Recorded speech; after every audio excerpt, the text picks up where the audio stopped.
Yo yo yo, salut tout le monde, ici le Lou of Blendon City, j'espère que tout le monde va bien. Très très très très grosse nouvelle aujourd'hui. Je pense que tout le monde aura remarqué, on a eu une assez bonne news, donc on va prendre le graphique directement. Donc les gars, on a fait un nouveau plus haut, donc j'ai dû adapter mon plan. Je pense qu'ici la zone je sais plus quelle zone j'avais mis, mais en gros c'était cette zone-ci ici. euh, était, euh, était assez intéressante parce que je m'attendais à une correction assez complexe, assez longue et assez fastidieuse et assez piégeuse. Mais finalement, on dirait que le cours me donne tort et veut remonter au nord. Donc c'est une très très bonne nouvelle pour nous, dans le sens où pour nous ça peut être vachement vachement boule. Donc potentiellement une très très bonne nouvelle. Je reste quand même un petit peu méfiant, hein, parce que le Bitcoin est quand même et les cryptos sont quand même assez piégeuses, donc je suis devenu très très très méfiant avec le temps. Donc voilà, moi je passe entre guillemets méchamment haussier, tout en n'oubliant pas que on peut avoir une très très mauvaise surprise, hein. D'ailleurs, je vais vous montrer ici un youtubeur que j'apprécie. Le 17 juillet dernier, c'était la Sainte-Charlotte et c'était... Ici une vidéo d'un youtubeur que je trouve très intéressant, qui fait beaucoup les data. Donc on va écouter vite fait ce qu'il a à dire là-dessus et vous ferez votre propre avis. C'est le dead cross. Un dead cross, c'est quoi? C'est quand le MA 365, donc un an, se croise avec le MA un mois, 30 jours. Le bleu, c'est le 365, le 30, c'est un mois. Et on peut voir que historiquement, une fois qu'on a croisé ici le rouge avec le bleu, oui, on a fait un double top par la suite, mais le bull market était terminé. Il y avait des profits à faire, certes, c'était à 100% d'après souvenir, mais les plus hauts sommets, c'était terminé. On a fait un fake out ici à la hausse, avec un petit pic avant de vraiment bien se péter la gueule. Le dead cross, c'est vraiment ça, c'est le rouge qui passe sous le bleu. Ici également, on a fait un dead cross, on est passé sous le bleu, on a fait un petit pump avant de bien se péter la gueule, puissance 10 000. Et le golden cross, la croix dorée, après un gros crash, et bien quand on pète avec le rouge, le bleu, souvent c'est signal de bull market, comme par exemple dans cette zone-là, et comme par exemple dans cette zone ici. Pour l'instant, on est au croisement des chemins, à l'épicentre du croisement, on va dire, du tremblement potentiel. Donc là, clairement, ce qu'on veut pas, c'est un croisement de ces deux. Ce qu'on veut, c'est que le bleu ici fasse office de support pour le rouge, afin que le rouge rebondisse sur le bleu et ne pas confirmer ce fameux bear market qui risque de venir sur le Bitcoin et nous faire attendre pendant 2-3 ans supplémentaires pour un nouveau bull market. Par contre, attention, 2-3 ans pour un bull market, mais pas 2-3 ans pour recharger. Graphique un petit peu plus court. Enfin voilà, donc ça c'était une première chose intéressante dont il a parlé. Et la deuxième chose intéressante, c'est ceci ici. Voilà. Le taux de chômage aux USA qui sera annoncé aujourd'hui à 2h de l'après-midi, 2h30, d'après mes souvenirs. Donc la vidéo date d'hier en fait, hein. Donc comme ça vous le savez. Ouais, 2h30. Les prévisions, c'est 232 000 chômeurs. Les chômeurs arrivent. Le chômage, c'est ultra important pour les crypto parce que si les gens sont au chômage, qu'est-ce qui se passe? Eh bien, ils commandent plus sur Uber Eats et l'économie ne tourne plus. Voilà. Alors Uber Eats, c'est pour vous réveiller, mais c'est toutes les entreprises. Voilà. Ici, on peut voir la fameuse crise subprime en 2009 qui a fait crasher tous les marchés. Et c'est d'ailleurs ici que le Bitcoin a été inventé. Ensuite, le fameux crash Covid, tout le monde connaît ça.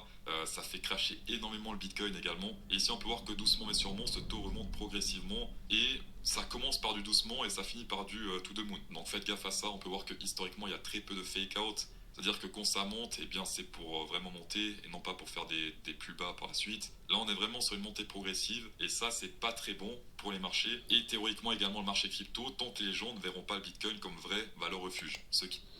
Donc voilà, c'est effectivement, je pense, quelque chose de très intéressant qu'il ne faut pas perdre de vue.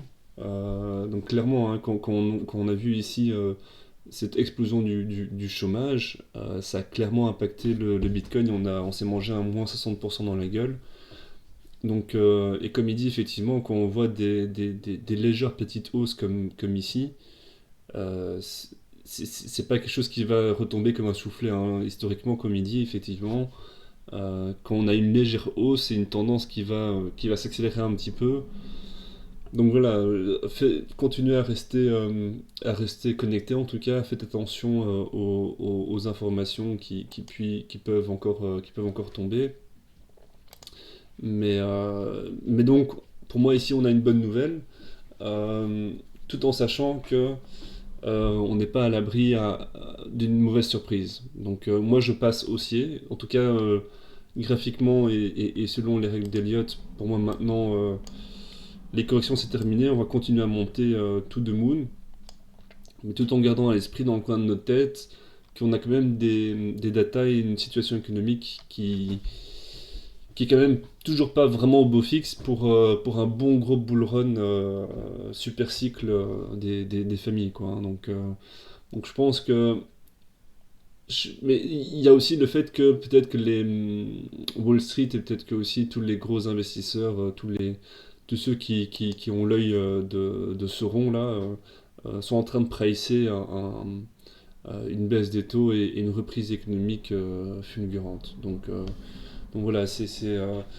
pour ça que j'aime aussi beaucoup le Bitcoin, parce que pour moi c'est l'indicateur économique mondial qui s'arrête jamais de tourner quoi. En fait c'est un peu comme je considère le Bitcoin un peu comme l'horloge économique de la planète entière. Donc ça peut donner une idée assez intéressante de la situation économique dans laquelle on se trouve en ce moment.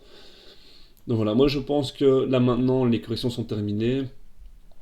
Donc on commence pour moi ici une nouvelle vague 3. Euh, Tout en sachant que dans cette vague 3 on aura 5 sous-vagues, hein. Donc on va à nouveau avoir ici 5 petites vagues. Donc 1, 2, 3, 4, 5. Je vais mettre dans une autre couleur en blanc. Et en plus petit. Voilà. Okay. Donc ici on va avoir voilà, 5 sous-vagues. Avec une 5 qui va finir ici. 4. Voilà. Mais donc ici c'est pas une prédiction, hein, c'est juste pour montrer que dans cette vague 3, il y aura à nouveau 5 petites vagues, hein. Et donc, maintenant ici qu'on a posé une 2 qui, je pense, est assez est maintenant confirmée, parce que vu qu'on a fait un nouveau plus haut, maintenant c'est terminé, et je pense que notre 2 ici est terminé aussi avec une correction en ABC, qui finit ici en ABC, ABC et ABC. Donc pour moi c'est terminé. On va commencer à monter, tout en sachant que on risque quand même encore d'avoir des petites surprises, hein. Donc c'est-à-dire on pourrait remonter, par exemple ici, donc on a fait un nouveau plus haut, on a été chercher la liquidité ici de ce plus haut là. Donc on a liquidé pas mal de shorts. Et comme vous pouvez le voir aussi ici, dans les voilà, ici dans les BTC Exchange Liquidation Map, il y a plus personne qui short en ce moment, hein. Donc c'est fini les shorts, tout le monde est passé ultra bull. Donc ici on est monté à combien cumulé à 6,5 milliards de longues. Donc il y a 6,5 milliards de longues et 1 milliard de shorts. Donc clairement pour le moment on n'est pas en train de shorter, tout le monde est en train de longuer, tout en sachant que tous les gens qui sont en train de longuer vont aussi prendre des profits à un moment donné ou à un autre, hein. Donc il ne faut pas perdre ça de vue. Donc on pourrait effectivement voir une 3 ici qui aille liquider ici ce point haut là, et qui aille peut-être même liquider ce point haut là, et qui aille peut-être même faire un nouvel ATH, hein. Donc on peut potentiellement aller faire un nouvel ATH assez dans pas très longtemps en fait, hein. Donc je vais vous donner les objectifs, on va voir un peu les objectifs ensemble. Donc ici on a notre top de 1, vague 2, voilà. Donc ici on a nos objectifs. Donc je pense que on peut avoir les 100, les 123 ici. Mais je verrais bien ici une confirmation, donc une belle confirmation de 3 juste en dessous ou juste au-dessus un peu au-dessus, pour confirmer voilà, que le bull run a bien repris. Et ensuite, une correction de 4 qui, elle, risque d'être un peu plus forte, hein, parce que très clairement, quand on voit, ce que la 2 a donné, c'est une 2 très faible. Je vais vous montrer.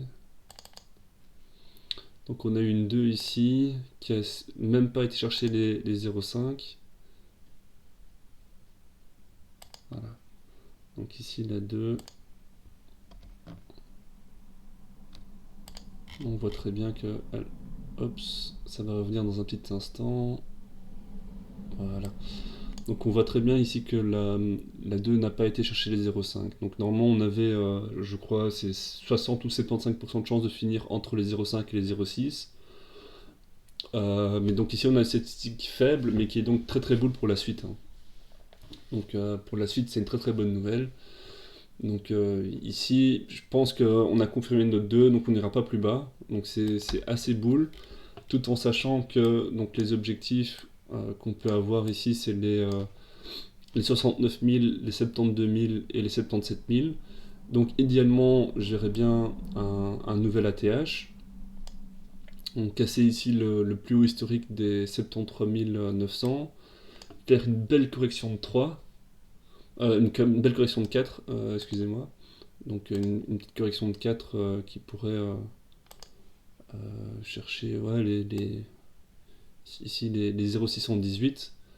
Donc aller retrouver un support sur le point of contact de ce range pour ensuite s'extraire avec une vague 5 et ensuite refaire une correction de 2. Si on commencerait une nouvelle vague pour aller rechercher peut-être le haut du range ou alors à nouveau ici le point of contact. Donc je pense qu'on va confirmer ici, en tout cas au niveau des Elliott Wave, la reprise d'un bull run. Donc pour ça, il n'y a pas trop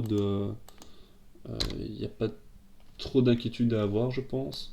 Pour aussi la sous-vague, c'est encore un peu tôt. J'ai pas encore vraiment fait d'analyse parce qu'il faudra les zoomer dans du 30 minutes ou quoi pour pouvoir les décompter cette vague-là.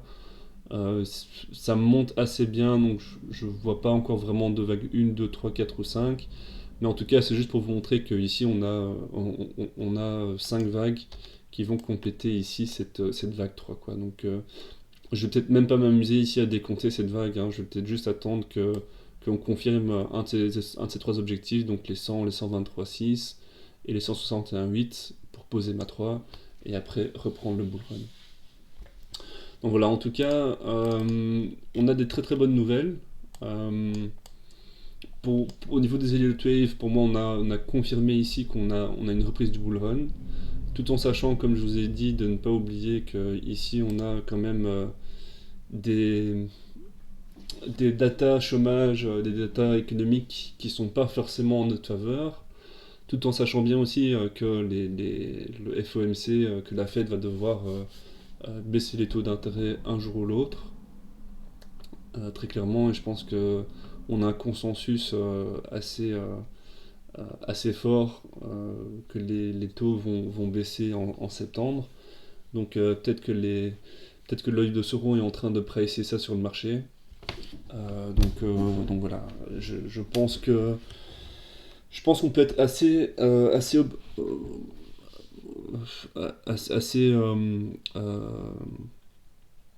optimiste dans le sens où pour moi ce qui prime par-dessus tout c'est les vagues d'Elliott, parce qu'en fait on est peut-être juste en train de pricer les bonnes nouvelles du futur. On est peut-être déjà en train de pricer les bonnes nouvelles de septembre, donc que ça ne m'étonnerait pas, et qu'en fait on a pricé ici toutes les mauvaises nouvelles jusqu'au jour d'aujourd'hui, quoi.